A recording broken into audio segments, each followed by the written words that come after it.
بیٹھو تو زبان کو سنبھال کر کے بیٹھو، اللہ والے کے محفل میں بیٹھو تو دل کو سنبھال کر کے بیٹھو، کیونکہ اللہ والے جو ہوتے ہیں تمہارے دل کے حالات سے باخبر ہوتے ہیں۔ وہ پیر سمجھ جاتے ہیں کہ دیگر مریدین میرے اس مرید سے جہید مرید سے جلتے ہیں، تو ایک دن وہ پیر تمام مریدین کو بلاتے ہیں، اپنے پاس جمع کرتے ہیں، جمع کرنے کے بعد سب کو کہتے ہیں کہ آپ سب میرے مرید ہیں، کہا کہ ہاں حضور، میرے ہر حکم کو مانتے ہیں، کہا کہ ہاں حضور آپ کے ہر حکم کو مانتے ہیں، کہ میں جو کہوں گا وہ کرو گے، کہا کہ ہاں کروں گا۔ تو آپ کیا کرتے ہیں، ہر مرید کے ہاتھ میں ایک ایک چھری اور ایک ایک مرغی دے دیتے ہیں، ایک ایک چھری اور ایک ایک مرغی دیتے ہیں، اور ہر مرید سے پیر صاحب کہتے ہیں اس مرغی کو وہاں ہلاک کر کے لاؤ جہاں تمہیں کوئی نہ دیکھ رہا۔ ہر کوئی جاتے ہیں، اور جانے کے بعد کوئی دیکھا کہ مسجد کی دیوار ادھر ادھر دیکھا، مسجد کے دیوار کے پیچھے حلال کیا، لے کے آ گیا، کوئی گیا پارک میں گیا، نالے کے پیچھے کوئی نہیں دیکھ رہا، حلال کر لے آ گیا، کوئی ادھر ادھر یعنی کوئی پہاڑی کے پیچھے، ہر مرید کہیں نہ کہیں جا کے، کوئی بند کمرے میں، کوئی ندی کے کنارے، کوئی پہاڑ میں، کوئی جنگل میں، کہیں کہیں یعنی آتے ہیں مرغی کو حلال کر کے لے کر، اور وہ جو جہید مرید تھے وہ مرغی کو حلال کیے بغیر واپس آتے ہیں، تو دیگر مریدین جو ان سے جلتے تھے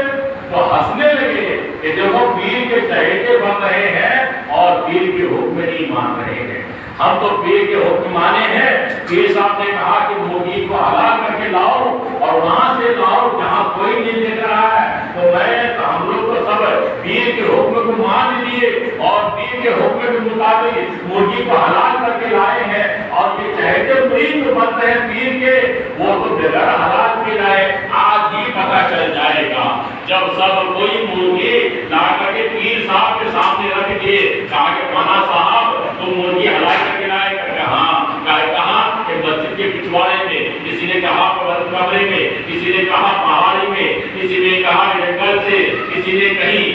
کہیں سے بتایا، اور جب وہ چہیتے مرید تھے اس سے پوچھا کہ تم مرغی کو حلال کیے بغیر کیوں واپس آ گئے، تو اس نے کیا جواب دیا، تھوڑا بہت سے سنیے کہ پیاری جواب دیا۔ وہ کہتے ہیں کہ حضور والا آپ نے کہا تھا کہ مرغی کو وہاں سے حلال کر کے لانا جہاں کوئی نہ دیکھ رہا ہو، میں گیا ہر جگہ چپا چپا چھان مارا، جہاں جہاں گیا وہاں وہاں خدا دیکھ رہا، وہاں وہاں خدا دیکھ رہا تھا، اس لیے میں مرغی کو حلال کیے بغیر واپس آ گیا، اور آپ نے کیا کہا تھا جہاں کوئی نہ دیکھ رہا ہو۔ تو پیر مسکرا دیے اور کہنے لگے کہ دیکھیے اس لیے یہ میرے چہیتے ہیں کہ تم سب کو میں نے کہا تو تم نے جا کر کے ایسی جگہ سے مرغی حلال کر کے لا لیے، اور میں یہ بھی کہا اور یہ حلال کیے بغیر واپس آ گئے، تو اس میں وہ گن ہے، وہ یعنی مرید ہر کوئی ہوتے ہیں، پر چند مرید کچھ مرید ہی ہوتے ہیں جو پیر سے کچھ حاصل کرتے ہیں، پیر سے کچھ مانی فائدہ اٹھاتے ہیں، اور پیر بھی ان کو سمجھ جاتے ہیں، کچھ نہ کچھ ایسے جام پلا دیتے ہیں جو دنیا میں بھی کامیاب ہو جاتے ہیں۔ سبحان اللہ سبحان اللہ۔ اور شاگرد ہر کوئی ہوتے ہیں، مگر ہر کوئی ہر شاگرد استاد سے وہ لے نہیں سکتے ہیں، وہ علم وہی لیتے ہیں جو اس قابل ہوتے ہیں، استاد سے علم لیتے ہیں، اور استاد کو سمجھ جاتے ہیں کہ یہ میرا جو شاگرد ہے یہ ہونہار ہے، یہ کامیاب ہے، یہ صحت والا ہے، یہ کچھ کر سکتا ہے، اس کو کامیاب بناتے ہیں۔ اور جو یعنی منی شاگرد ایسے ہوتے ہیں جی چرانے والے، وہ کبھی کامیاب نہیں ہوتا ہے۔ پیارے اسلامی بھائیوں، تو یعنی جو بھی ہے یہ محفل میلاد ہے کا پروگرام کا بھائی شمشاد صاحب ہے، ماشاءاللہ یہ مجمع تو چھوٹی ہے، مگر